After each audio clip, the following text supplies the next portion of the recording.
Buenos días, chicos y chicas. El día de hoy estaremos grabando un nuevo capítulo de esta nueva temporada. El capítulo de hoy será del marxismo. Entonces, pues nada, chicos, espero que disfruten junto con mis compañeras de Filosofando con las que lo saben del tema que se estará viendo hoy. Actualmente el marxismo ha dividido el mundo en dos campos, los que los detestan y los que han puesto todas sus esperanzas en él. Y yo agregaría un tercer grupo, que son aquellos que no lo conocen, ya que el conocimiento, la práctica de sus ideas, ha posibilitado lo que resultó imposible durante todos estos 20 siglos, que es liberarse de la explotación del hombre por el mismo hombre. Immanuel Kant y Hegel sostenían que uno puede suponer la existencia de Dios, pero ningún sistema podía demostrarlo. Hegel pretendía justificar la idea de Dios.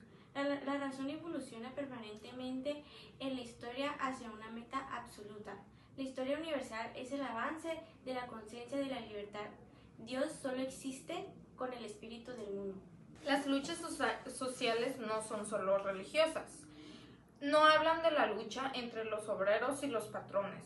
Hablan también entre los pueblos oprimidos y los gobiernos opresores. No solo eso, también se habla del conflicto meramente espiritual, una lucha de ideas. Las teorías económicas de Marx hablan que no tuvieron efectos inmediatos en los debates que tenían un lugar en movimiento obrero, ni otros pensadores, sino que en la muerte de 1883 esto sucedió con sus teorías sobre la teoría del valor y la plusvalía de la comunicación, la explotación y la pauterización, la crisis, la propiedad privada y las luchas de clases y la revolución. Y la respuesta que nos dio a estas interrogantes el viejo Platón sentó las bases de un sistema filosófico llamado idealismo objetivo, según el cual todas las cosas son meramente sombras de las ideas. Las ideas son eternas, mientras las cosas son transitorias. Los caballos no existen, lo único que existe es la idea que tenemos de los caballos. Pensaba que todo depende de quién esté en el poder, ¿no?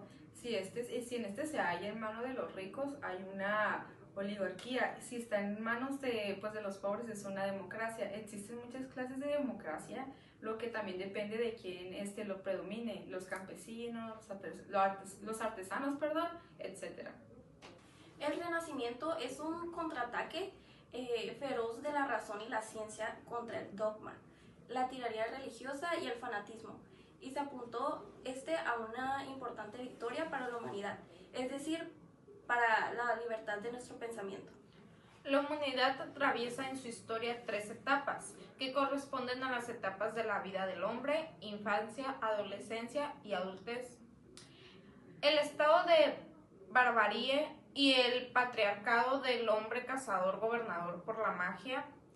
2. El feudalismo con una minoría de señores feudales y una mayoría de esclavos. Y 3 sería el nuevo estado adulto de la humanidad. Esta doctrina no tiene en sí misma nada especial, salvo de 2 detalles. Uno, que Vico la sostenía y a pesar de estar rodeado por una sociedad feudal. Y 2, por primera vez habló de una evolución de la sociedad hacia la democracia a través de una lucha de clases. René Descartes también se empeñó en explicar las cosas desde un punto de vista materialista, razonando sobre la naturaleza de las cosas, al par que trataba de aprobar la existencia de Dios. Diderot, por otro lado, él dijo que otros llegaron a la conclusión de que el universo y la humanidad siempre habían sido iguales. No evolucionaron, sino que ambos se repetían a sí mismos los mismos ciclos de vida y la muerte. Según ellos, el pueblo no tenía una existencia, solo existían los héroes, reyes, capitanes, profetas, filosóficos, y actuaban como líderes. Ellos eran la fuerza motriz de la historia, digamos así. La filosofía idealista, más que nada, pues la filosofía idealista alemana, fue el punto de partida de Marx y pues fueron sus principales exponentes, Schelling, Fichte y Hegel, pues fueron ellos en los que él se basó. La filosofía de un gran salto adelante y pues recuperar lo mejor de los griegos, ¿no? Y también la dialéctica o la idea de que de qué es lo que hay en el desarrollo humano. Marx se propuso desarrollar esto y empezar a hacer de la filosofía una ciencia más exacta, con menos supuestos como confusos, y le asignó pues la finalidad práctica de transformar pues el mundo. El materialismo, en cambio, no idealiza cómo, sino que busca la aplicación científica de las cosas, incluso de la religión. Pues los idealistas se explican las cosas pues a través de esta, ¿no? De la religión. Los materiales que explican que es sobre las bases de la ciencia. La dialéctica tenía razón al afirmar que la ley de la dialéctica rige al desarrollo del espíritu o la mente, pero no llegó a aplicar la naturaleza y la sociedad. La explotación, esa bendita libertad de la que habla Hegel, no existe. Los que no deben venderse en cuerpo y alma por dinero, o sea, vender su fuerza de trabajo, ya sea obreros, campesinos, intelectuales. Esto es la alineación. La conspiración de los iguales con vistas a librar una lucha armada por el poder y crear un Estado socialista, la riqueza y su distribución equitativa, el establecimiento de las propiedades comunes, trabajo y educación obligatorio para todos. El sistema capitalista no tiene más que una finalidad, la ganancia basada en la propiedad privada obtenida explotando a los trabajadores. Marx tuvo que pasar de los problemas filosóficos a aquellos que normalmente la filosofía no tiene en cuenta. Entendía que era preciso abordarlos para demostrar sus teorías. Eran los problemas económicos. La plusvalía hablaba de la forma más básica del capitalismo. Es muy simple comprar algo para después venderlo con ganancias. A este aumento del valor del dinero del empleado como resultado como la transición. Marx lo llamaba como la plusvalía. Razón así, la plusvalía no podía derivar del número de intercambio de bienes, ya que este es un intercambio equivalente.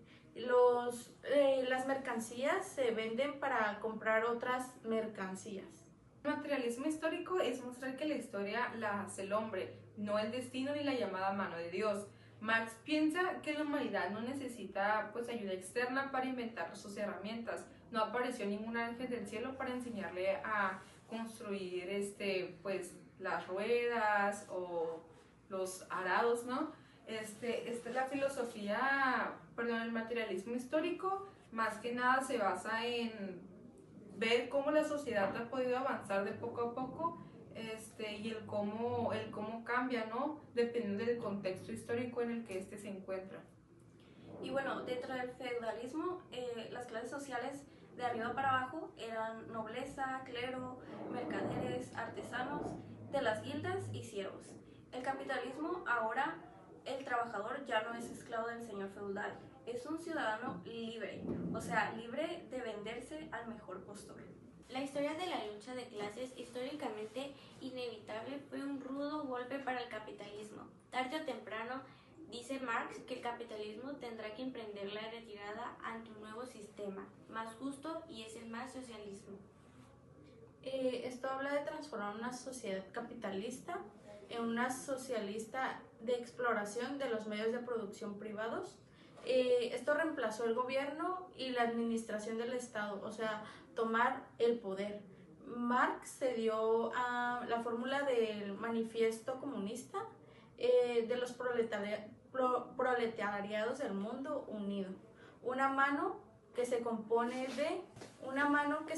de 5 dedos, de un puño y 5 dedos unidos, y no por nada es el símbolo de la lucha. En conclusión, las ideas de Marx se centran en la crítica del capitalismo y la promoción de una sociedad sin clases. Argumentó que la lucha de clases es el motor de la historia y que el capitalismo lleva a la alineación y la explotación del trabajador. También introdujo conceptos como la plusvalía y la acumulación de capital para explicar cómo funciona el capitalismo. Aunque la idea de Marx ha sido objeto de debates y críticas, siguen siendo influyentes en la teoría social y política contemporánea. Su crítica del capitalismo y su visión de una sociedad más justa e igualitaria siguen siendo relevantes en la actualidad. Y pues en conclusión, es muy importante tener en cuenta de que el marxismo en sí no es algo malo o algo extremo como muchas personas se han dedicado como a hacerlo parecer, ¿no? Más que nada Marx nos habla sobre el cómo la sociedad está dividida, el cómo es que las personas, desde las más ricas, o sea, los nobles, los reyes, hasta los campesinos y el proletariado son los que la diferencia tan grande que tienen, ¿no? Económicamente y el estilo de vida. Y bueno, esto pues también nos ayuda a ver cómo darnos esta perspectiva de que en qué sistema estamos viviendo y qué tan, o sea, es una herramienta al fin y al cabo porque nos hace ver de que si realmente es un sistema justo, bueno para nosotros o simplemente estamos aquí porque estamos acostumbrados y porque ya fue algo que se nos impuso. Ajá, Marx más que nada habla sobre pues acabar con esto. Él pues no está a favor de eso, él lo que quiere es un cambio, que todos sean tratados por igual. Está hablando de la lucha y de que seamos libres, que trabajemos para nosotros mismos y no para los demás. Sí, el cómo también debemos de... que el hecho de que los trabajadores que más exigen sean los que menos ganan y todo para que otras personas que no hacen el mismo esfuerzo que esos trabajadores tengan mejores recompensas. Entonces, pues más que nada siento que el marxismo se trata sobre esto, el cómo crear un cambio y una sociedad igualitaria. Sí, incluso no tenemos que irnos tan lejos para poner ejemplos como para Alemania o Francia. Podemos verlo en nuestro propio país, en México, el cómo surgió esta lucha, ¿no? De la Revolución Mexicana, en donde los pagos eran miserables, en donde no existía esa equitatividad entre las personas y pues la salud, el tener acceso a la educación, pues etcétera, era muy difícil para todas aquellas personas que no pertenecían pues a los ricos. Siempre fue una injusticia que la mano de obra, la más que saca la producción de todo, sea la más afectada, ya que pues siempre pues el capitalismo, ¿no? De los ricos mandan, los pobres se someten, se minimizan y gracias a Marx el marxismo pues se hizo, ¿no? Porque fue el padre del marxismo. Sí, bueno, él también hablaba sobre ese tiempo que ellos pusieron que la mano que estaba así y que este era el símbolo de lucha para ellos, para los obreros, o sea, ellos hablaban de eso también para que fueran pues libres.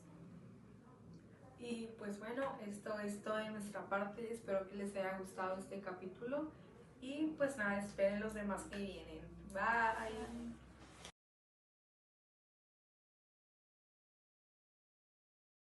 Buenas, nuevamente, bienvenidos a un nuevo capítulo de esta tercera temporada con Filosofando con las que lo saben. Hoy hablaremos sobre un tema muy interesante, sobre que abarca de la fenomenología, esa es una, dos, de Husserl a Derrida, esa es otra, tres, la Bernard Waldorf. Entonces, tenemos a continuación. Ok, bueno, pues este libro examina más que nada la evolución del pensamiento fenomenológico, ya sea desde sus orígenes con Edmund hasta las reinterpretaciones que hicieron pensadores como Heidegger y pues Derrida, ¿no? Y a lo largo de este episodio pues nos acompañan 6 participantes para, pues ya saben ustedes, desglosar las ideas claves de la autora. ¿Qué les parece? O sea, si comenzamos por poner en contexto la obra de Waldenfels, ¿cómo podemos resumir su enfoque? Ok, el libro de Waldenfels es realmente una panorámica histórica y crítica de la fenomenología, que no se representa la obra de los grandes filósofos, sino que también reflexiona sobre el impacto de la fenomenología en las ciencias sociales y en las otras ramas. Waldenfels no se limita a ser un historiador de las ideas, sino que está... En su introducción nos plantea una pregunta fundamental. ¿Qué significa estudiar la experiencia humana desde una perspectiva filosófica pura, como lo hace la fenomenología? Lo que destaca Wonderful es que la fenomenología parte de una premisa radical: entender la experiencia del tal como se nos presenta, ante cualquier interpretación. Esto lo vemos claramente de Husserl, el fundador de la fenomenología, quien propuso un regreso a las cosas mismas, es decir, a lo que está dado directamente. En la conciencia, para Husserl, el análisis de la experiencia es clave para comprender la realidad. De hecho, para Husserl, la conciencia siempre es conciencia de algo. Su famosa noción de intencionalidad es central, o sea, toda conciencia está dirigida hacia un objeto, y esto es lo que hace que la fenomenología sea única. O sea, en lugar de estudiar el mundo desde una perspectiva externa, él quiere captar cómo las cosas se nos presentan en nuestra conciencia, cómo se nos muestran antes de cualquier juicio que podamos tener, categorización o interpretación. Waldenfels pone mucho énfasis en este punto en su análisis.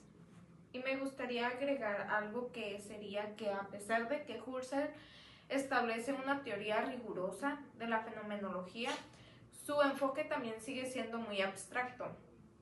Esto abre el camino para que otros pensadores como Heidegger critiquen y reformulen algunas de sus ideas. Heidegger también en particular no estaba tan interesado en la fenomenología como una descripción pura de la conciencia, sino en cómo la conciencia está vinculada al ser humano en su existencia concreta. Heidegger introduce el concepto de el ser en el mundo, que cambia la perspectiva fenomenológica, mientras que Husserl se enfoca en una conciencia que observa el mundo de manera separada. Heidegger subraya que la experiencia humana está esencialmente conectada con el mundo. Para él, la fenomenología no se trata solo de observar las ciencias de los objetos, sino entender la existencia humana como algo dinámico, siempre en relación con su entorno y su contexto histórico, en su giro importante dentro de la fenomenología. Esto es interesante, así como mi compañera lo menciona, también la fenomenología pasa de una descripción de la ciencia abstracta a un análisis de la experiencia concreta. Y todo esto nos lleva a Derrida. Waldenfels también trata de Derrida, que parte de la fenomenología tradicional como concepto de deconstrucción. Aquí es donde yo les hago a ustedes la pregunta, ¿cómo lo entienden o cómo lo captan ustedes? Bueno, para Derrida es fundamental que en este cambio de paradigma, porque pues su deconstrucción implica cuestionar las estructuras pues de nuestro pensamiento que parecen dadas, estables y pues universales. Él toma de las ideas fenomenológicas, especialmente las de Husserl y Heidegger, y muestra cómo estas estructuras que pensamos fijas son en realidad inestables y cambiantes. La desconstrucción no solo analiza los textos, sino que también cuestiona pues la forma en cómo la mente en sí construye la realidad. Pues exacto, ¿no? O sea, de que Derrida critica más que nada la noción de una presencia pues pura, una idea que Husserl y Heidegger nunca abandonan completamente. Según Derrida, todo significado está impregnado de ausencias, de lo que no está presente, lo que deja una huella en nuestro entendimiento del mundo.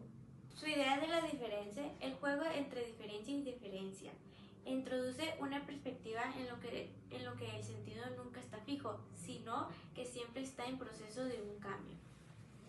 Wanders describe muy bien cómo Derrida lleva la fenomenología más allá de los límites establecidos por Husserl y Heidegger, haciendo una crítica radical de la idea de la que podemos llegar a una comprensión definida con la experiencia.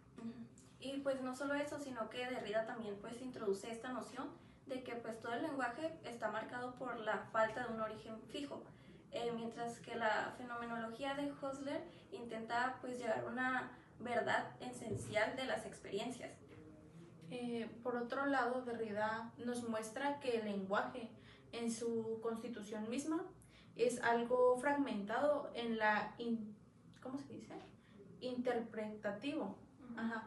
Para él no hay una cosa misma, solo están las interpretaciones continuas que se despliegan en el tiempo.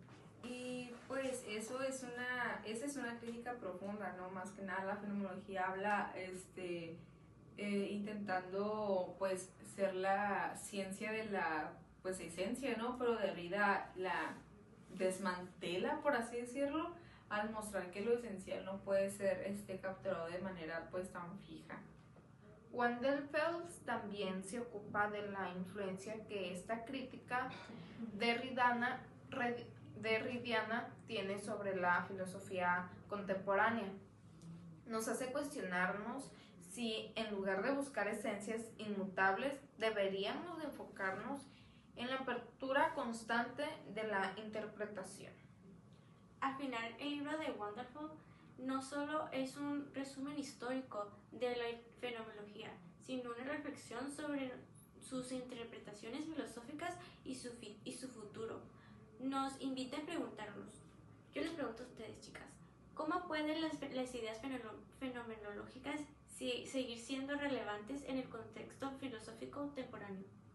Pues, y su respuesta es muy clara. La fenomenología continúa siendo una herramienta potente para entender la relación entre seres humanos y la experiencia en el mundo, aunque siempre debemos de tener en cuenta pues las limitaciones. Exactamente. Wanderfeld no solo nos invita a revisar los orígenes de las fenomenologías, sino a explorar sus continuidades y sus rupturas. A medida que la filosofía se adentra a nuevas direcciones, la fenomenología, especialmente a través de sus interacciones en la crítica de Derrida, abre nuevas posibilidades para pensar la experiencia humana, el lenguaje, el conocimiento, y esto hace que la fenomenología no esté muerta, sino que se está transformando. Creo que una de las conclusiones más interesantes es que la fenomenología... No digas tan rápido, cabrona. Ok. Creo que una de las conclusiones más interesantes es que la fenomenología no es un método rígido ni una doctrina acabada. Más bien es como un campo de pensamiento abierto, en un lugar donde las preguntas continúan evolucionando, siempre invitando a más reflexión. Así es, y por eso el trabajo de Wanderfeld es tan importante. Nos muestra que la fenomenología no solo sigue siendo relevante, sino que es un espacio de diálogo constante con otras corrientes filosóficas, desde Heidegger hasta Derrida. Este campo filosófico sigue enriqueciéndose con nuevas perspectivas. Claro, y en ese sentido el libro pues también nos habla y nos resalta cómo la fenomenología ha influido en las áreas de la filosofía. También pues nos pone un ejemplo que en las ciencias sociales, la psicología y la política es donde se siguen ofreciendo las herramientas para examinar la experiencia humana desde un punto, una perspectiva más profunda y pues reflexiva.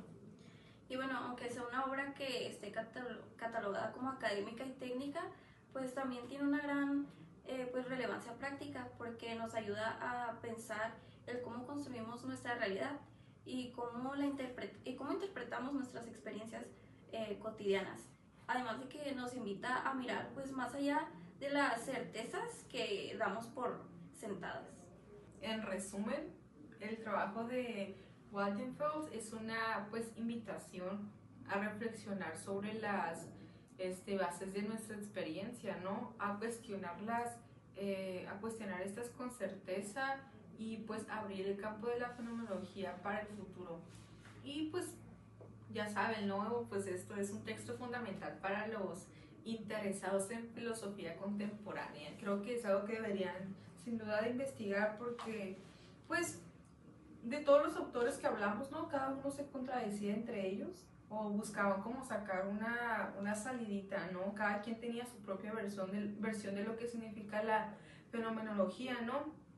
Y pues a mí se me hace demasiado interesante el cómo pues uno de ellos más que nada destaca que no, o quería buscar como una explicación a lo que ocurría dentro de nuestra cabeza que no fuera externa, que fuera simplemente lo que nosotros pensábamos y cómo nosotros percibíamos las cosas. Entonces, muchísimas gracias por escucharnos. Nos vemos en un próximo capítulo. Esto fue Filosofando con las que lo saben. Gracias. Bye.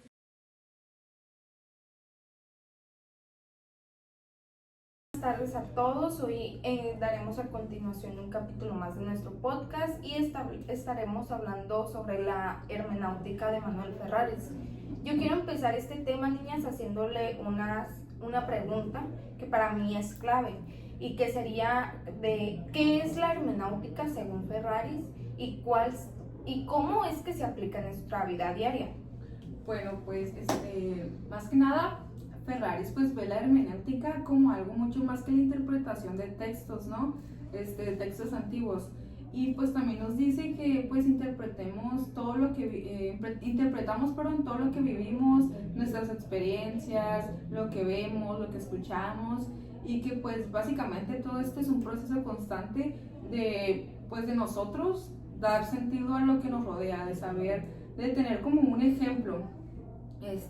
Pues como digo, un ejemplo de esto es pues que no interpretamos las noticias o una conversación de la misma manera si estamos en un contexto diferente. Todo esto tiene que ver con, como pues dice él, como el momento en el que nosotros estemos viviendo, en dónde y cómo lo vivamos, ¿no? Para nosotros poder tener una visión de lo que pues está pasando. Exacto, y eso lo vivimos todos los días. Entonces, cuando hablas con alguien, no siempre entendemos lo que esta persona quiere decir de la misma manera, ¿verdad? Entonces, hay un proceso de interpretación que está ligado a nuestra capacidad personal de interpretar las cosas.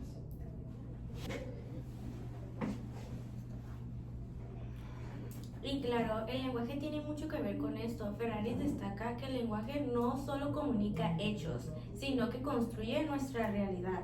Las palabras no son simplemente vehículos de información, son también estructuras de interpretación.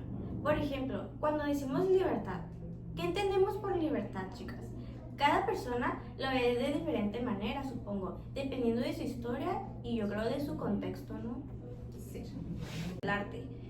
Las obras de arte no se interpretan de la misma manera por todos, porque un cuadro o una película puede tener pues diferentes significados para cada persona que lo está viendo, y eso está bien, son aceptadas. Ferraris diría que eso es parte de la dinámica de lo que es la interpretación, porque cada uno tiene su propia experiencia que influye el cómo interpreta lo que ve. Claro, y lo interesante es que la hermenéutica ha evolucionado a lo largo de la historia.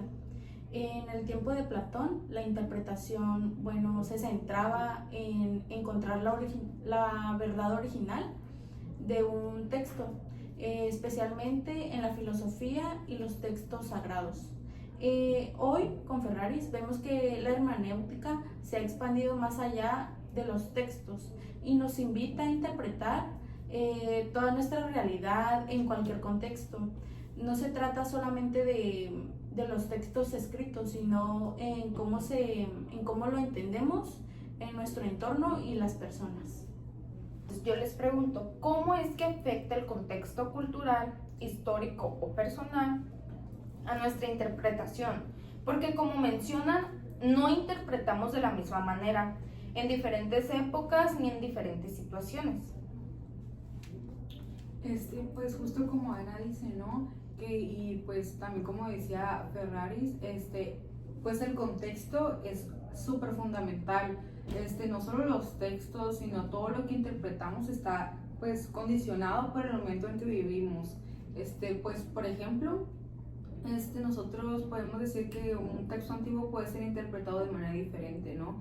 Porque pues desde nuestra perspectiva cultural todo ha cambiado. Lo que antes pues era pues impensable, ahora puede ser aceptado, visto bajo una luz completamente nueva, ¿no? Porque como las cosas nuevas que han encontrado acerca de culturas pasadas, nosotros podemos pensar una cosa, pero en realidad puede ser completamente otra la razón, la verdad. O sea, nunca vamos a saber con ciencia cierta qué es lo que esas personas querían decir, porque nosotros no vivimos en la misma época ni pensamos de la misma manera, porque todo lo que está a nuestro alrededor es distinto y por lógica lo demás también.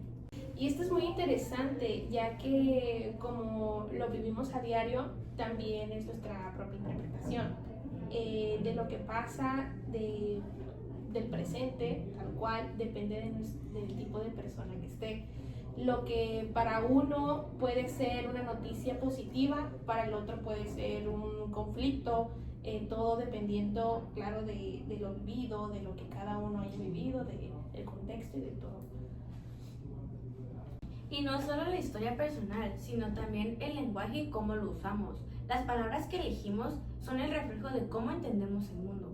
Si hablamos de algo como la justicia, lo entendemos de acuerdo con nuestros valores y experiencias, y eso cambia el sentido de los demás. Ferraris nos recuerda que nunca interpretamos de manera objetiva o neutral. Nuestra comprensión está siempre influenciada por lo que conocemos y cómo vivimos. Un poco a los símbolos que se utilizan en el arte o incluso hasta en la moda, ¿no? Un símbolo como una bandera o algún logo puede tener diferentes interpretaciones dependiendo de la cultura en la que se basa o el contexto histórico que tiene detrás. Pensamos en algo tan sencillo como un color. El blanco puede representar pues pureza en algunas culturas, pero en otras tiene significados completamente distintos, todo dependiendo de la interpretación que se le da. Claro, justamente la hermenéutica no solo trata de los textos, sino pues de cómo interpretamos cada humano, cómo lo interpreta. Como en la historia de la filosofía, cuando leemos los textos, nuestra perspectiva cambia con el tiempo y lo que una vez entendimos de una manera puede cambiar. Y a medida que vamos evolucionando, esto hace que la hermenéutica sea un poco como más dinámico. Y pues Ferraris más que nada dice que la interpretación pues nunca es definitiva, siempre está en constante cambio y pues por eso no importa cuánto nos esforcemos para entender algo, siempre habrá pues espacio para nuevas interpretaciones. Un ejemplo así súper claro de la diferencia de culturas, de perspectivas, es cuando las personas afrodescendientes, ¿no? O africanas son muy protectivas con el tipo de estilos de cabello que ellos usan, ¿no? Ya que vienen de un contexto y son a raíz en base a un contexto diferente, pues histórico, del cómo ellos pasaban comida o semillas por las trenzas de su cabello para poder tener algo que comer, debido a que ellos pues eran traficados como esclavos, ¿no? Entonces sí, es muy importante el cómo cada uno interpreta las cosas dependiendo del contexto histórico en el que estemos. No, y un claro ejemplo fue la Malinche. Para otros dicen que es una traicionera, para otros dicen que fue, a uno los ven como la idolatran porque además de que hablaba muchos idiomas y ayudó a expandir nuestro territorio, nuestro país, pero eso es otro tema. Una de las cosas más fascinantes de eso, porque la hermenéutica nos invita a aceptar las demás interpretaciones y a ser más constantes de conscientes también de nuestro digamos entendimiento. Esto es muy interesante. Entonces, la hermenéutica no es solo sobre interpretar textos, o sea, sino que también sobre cómo interpretamos nosotros nuestra realidad. Entonces, es muy valioso estas reflexiones que nos están dando. Y para terminar, ¿qué conclusión podemos dar o sacar sobre la importancia de la hermenéutica hoy en día? Sí, bueno, la hermenéutica nos enseña a ser más reflexivos y conscientes de cómo entendemos las cosas. Nos invitan a no aceptar las primeras interpretaciones que tenemos de los demás o de las cosas, sino a esta libertad, lejos de ser siempre una experiencia liberadora, a menudo se siente como una carga pesada. Fromm nos ayuda a entender las extensiones que enfrentamos como individuos y como sociedad, y porque sigue siendo tan actual en nuestra época.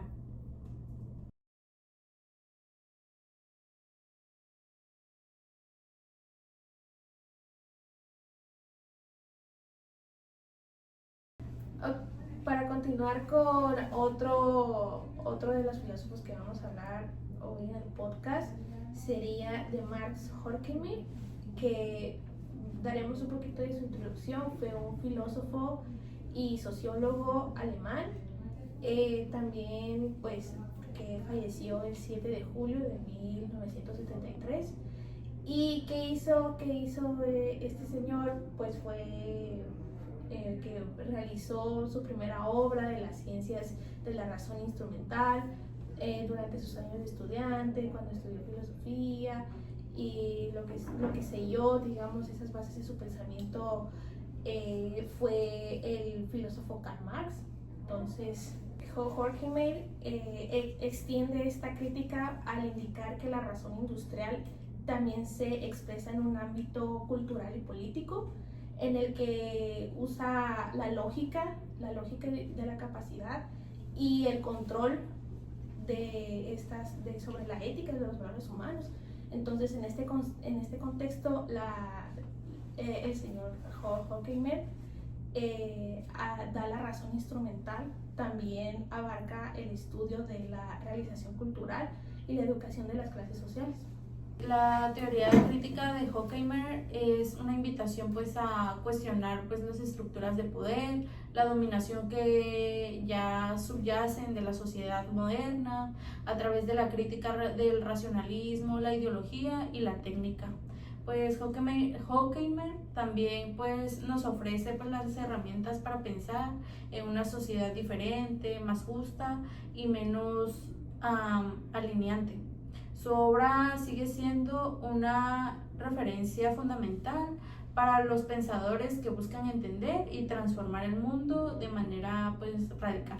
Sí, claro, como dice este autor, ¿no? De que hay una relación de poder y dominación por parte de toda la sociedad, ya sea desde el gobierno, que sería la estructura de poder y dominación, ¿no? Mientras que el pueblo se podría decir que es más, se trata de la relación o de las personas que tienen esa sumisión. Entonces él busca dice que es mejor una sociedad un poco más justa, y pues menos intensa, en el sentido de que todos en el sentido en el que se note demasiado quiénes son los que tienen el poder y quiénes son los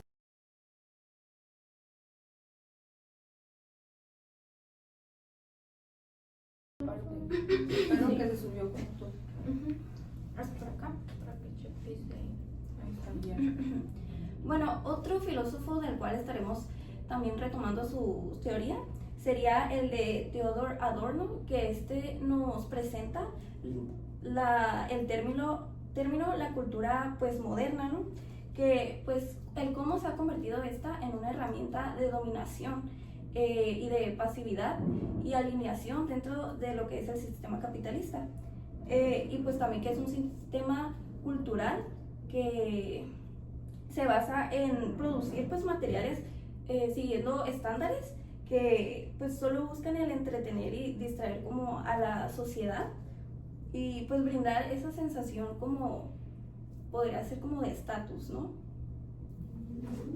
Ok, ¿algo que quieras compartir? Creo que también es muy importante cómo este filósofo critica como la cultura actual que tenemos, que nos dejamos llevar por muchas modas, que la cultura está muchas veces, por decirlo así, sobreexplotada, porque pues, o sea, la cultura, que es algo de lo que se hace en nuestro mundo, nuestro alrededor, ahora nos las venden de una manera muy distinta a la que nosotros la llegamos a conocer. También el hecho de cómo todos los influencers también de hoy en día llegan y nos quieren imponer algo a lo que pues realmente no estamos como acostumbrados, o imponernos a una cultura muy moderna que pues en la cual quizás no estamos aún. Sí, claro, más que nada él resalta que ya no tenemos ese sentido de pertenencia, ese sentir de que nosotros queremos hacer algo porque realmente nos guste, sino que nos dejamos influenciar demasiado por lo que vemos en redes sociales, por cosas que ni siquiera podemos ver en la vida real, o sea, que no es algo físico, algo que nos impartan a nosotros mismos para poder decir nosotros que ok, nosotros queremos hacer esto, nosotros nos gusta esto, entonces queremos practicar esto, lo otro. No, todo lo que hacemos está guiado y tiene una razón, simplemente el querer apantallar algo que las demás personas también tienen y que lo presumen en redes sociales, ¿no? Entonces está esto de que la cultura se ha perdido de poco a poco.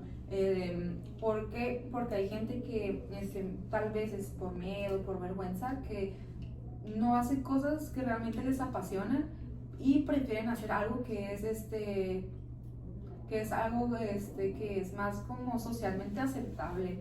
Sobre todo esto de los deportes, la música, todo tiene que ver, todo tiene una razón de ser, ¿no? De que los deportes han sido más comercializados y ya no está eso de que lo hago porque me gusta. Es más, yo hago esto porque esto es lo que me deja dinero y esto es lo que ella hace, entonces yo también quiero hacerlo porque lo suben. Y pues básicamente estos autores hablan de lo mismo, ¿no? De que se ha perdido este sentido de pertenencia, este sentido de ser nosotros mismos sin causar también daño a los demás, de dejar de lado las relaciones de poder, las relaciones en donde siempre haya uno que pierde y uno que gana. Siempre hay que tomar las cosas por el buen lado. Y pues nada, chicos, esto sería ya todo por nuestra parte, de que los esperamos en un siguiente capítulo y espero que les haya gustado mucho esta pequeña como reflexión de estos tres autores que nosotros.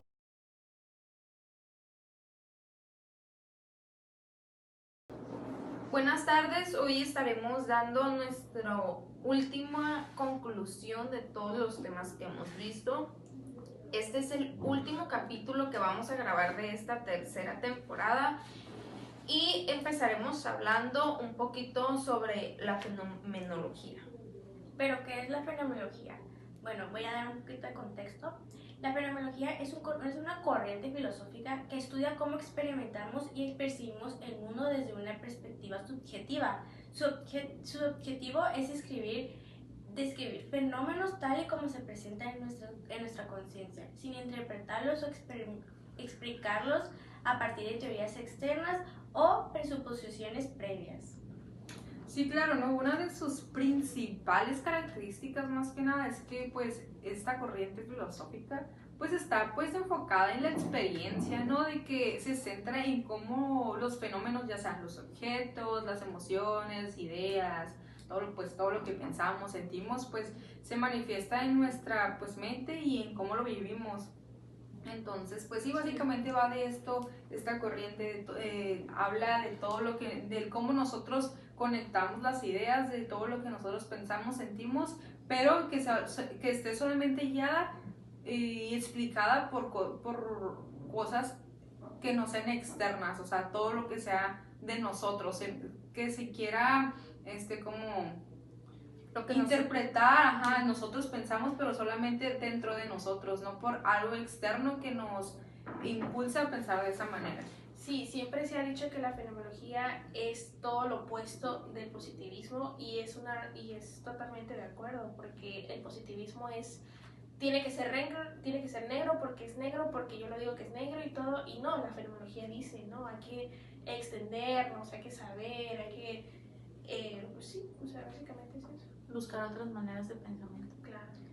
Y aquí es donde yo comparo mucho lo de la hermenéutica, ya que la hermenéutica nos habla de que cómo nos basamos en los textos, que no solo debe de ser así, sino también basarnos pues en lo que nosotros ya hayamos vivido o de lo que nosotros, o sea, cosas por lo que nosotros hemos pasado, pero el hecho de también cómo nos influenciamos en los textos y cómo lo que leemos también deja como una marca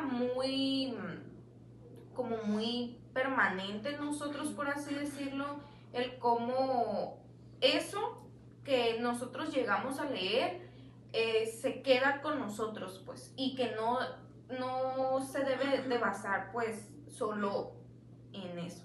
Sí, claro, pues como es mi compañera la hermenéutica, ¿no? De que más que nada se enfoca en todo aquello que nosotros podemos presenciar, pero desde otro punto de vista, todo lo que ya está, ya, la información, textos, audios, lo que sea que ya esté en físico antes de que nosotros estuviéramos incluso pues vivos, o sea, de que nosotros hayamos nacido. Porque la hermenéutica nos dice la manera en la que nosotros interpretamos las cosas, que siempre va a ser diferente para todos, para mi compañera Chakti, para mi compañera Ana, Janeri, Jocelyn y Daena, va a ser absolutamente diferente el cómo nosotros vamos a interpretar cada una de las informaciones, ya sea por cómo vivimos, cómo, pues sí, nuestra cultura y sobre todo también de otras personas, ¿no? El contexto histórico, desde nuestras abuelas que estuvieron en marchas de escuelas para tener una mejor vida educativa, para la seguridad de los hospitales, de sus hijos, absolutamente vivieron muchas cosas muy distintas que probablemente nosotros no podamos entender ahora. ¿Por qué? Porque nosotros no vivimos en ese momento en el que se estuvieron luchando por las cosas. Un ejemplo muy claro fue cuando se fundó la escuela, cuando nos contaron. Gracias a esas marchas y a ese esfuerzo de todas las personas, estamos aquí presentes estudiando una carrera y aportándoles a ustedes, público que nos están viendo, estos pensamientos que nos han inculcado, que nos han enseñado y eso. También el cómo, no solo los textos, sino que todo lo que vivimos nos hace como darnos, o sea, que eso nos dé un significado más profundo, el de cómo es nuestra historia ahora o cómo es nuestra historia en el pasado y cómo pues tenemos que como tener la mente más abierta y buscarle el significado a todo lo que estamos viviendo ahora o todo lo que en un pasado vivimos, porque siento también que base a lo que en el pasado se vivió es ahora por como nosotros actualmente estamos viviendo. Sí, y también lo del contexto histórico y todo lo que depende de la perspectiva de cada situación, nosotros vamos a interpretar las cosas. Pues Marx también tenía como una teoría basada en todo esto de los contextos históricos y de la clasificación de las personas, de los grupos de poder y las personas que recibían estos maltratos, ¿no? Y mi compañera Yaneri hablará un poquito más de... Ajá.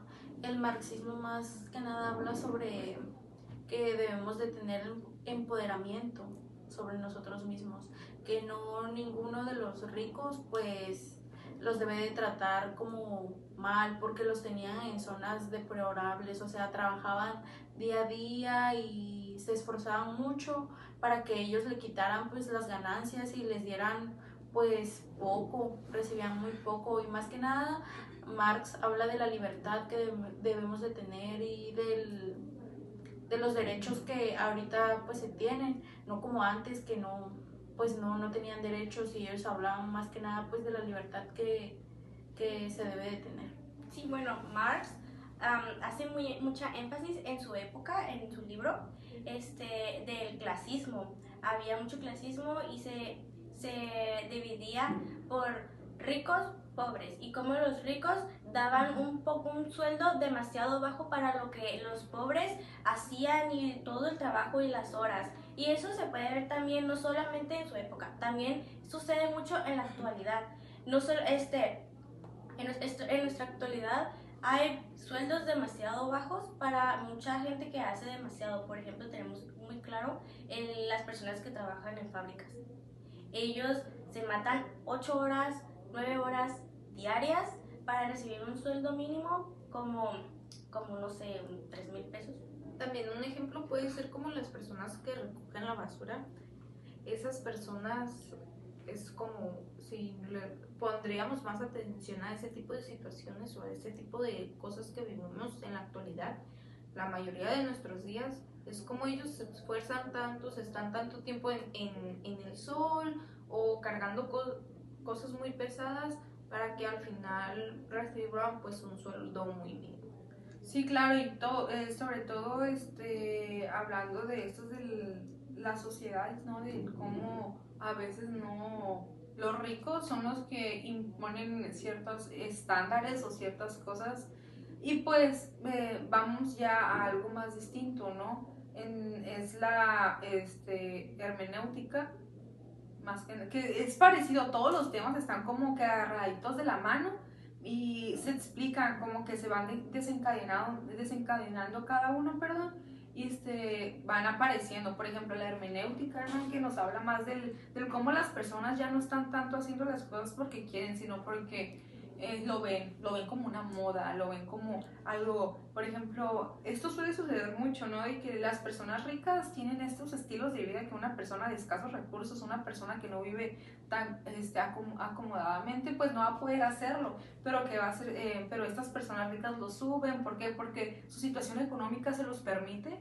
Y estas personas que no tienen, que son de escasos recursos o que no tienen las posibilidades de hacer eso que ellos hacen, se les empieza a hacer como que, ay, no, es que yo lo quiero hacer, pero no lo hacen o no lo quieren hacer porque les gusta, porque les apasiona o es algo que les llama demasiado la atención. No, simplemente es porque ellos ven que una persona lo sube y pues como ve que esa persona se ve bien o algo así, es como que intentan seguir modas que pues ya a lo mejor, y puede ser que sean culturas también, pero se van perdiendo como de poco en poco.